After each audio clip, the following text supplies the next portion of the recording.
Inomarka hayda. Jigarning faoliyatiga munosabatingiz qanaqa?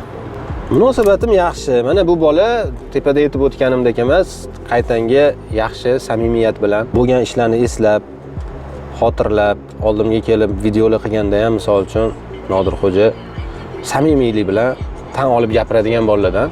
Masalan, men shu proyekt boshlanishidan oldin, ya'ni Inomarka hayda profilni ochilishidan oldin bu bola mendan maslahat qilganlar. Shunaqa qilmoqchiman, nima deysiz? Men qo'limdan kelgancha yo'l yo'riq ko'rsatganman. Men samimiy odamman, hech kimdan hech narsa bekitmayman yoki pul bersang o'rgataman demayman. Xolisman. Xolis qo'limdan kelgancha hamma maslahatni berganman. Bunaqa qilsangiz bo'ladi, bunaqa qilsangiz bo'ladi, bunaqa qiling, bunaqa qiling.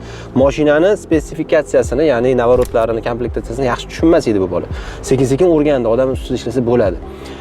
Mana rivojlandi, yaxshi. Omadini bersin, nima deyman? Zo'r. Mana yaqinda ham даже haqiqatan ko'p narsa o'rganganlar aytolmaydi. 4 ta odam tanisa, kibrlanib, aytolmaydi, gapira olmaydi. Kibr yo'l qo'ymaydi. Men ustozimdek ko'raman, deyapti Nodirxo'ja men. Eng arzoni Usom aka. Bularni anchadan bir taniyman o'zi. Ustozimdek gaplar. Ko'p narsani o'rganganman.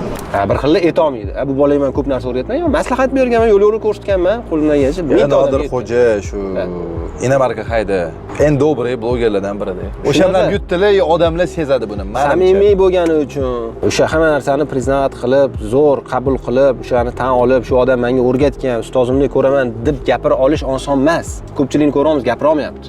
Shu bola gapirdimi, demak bu bolaning yutug'i shunda.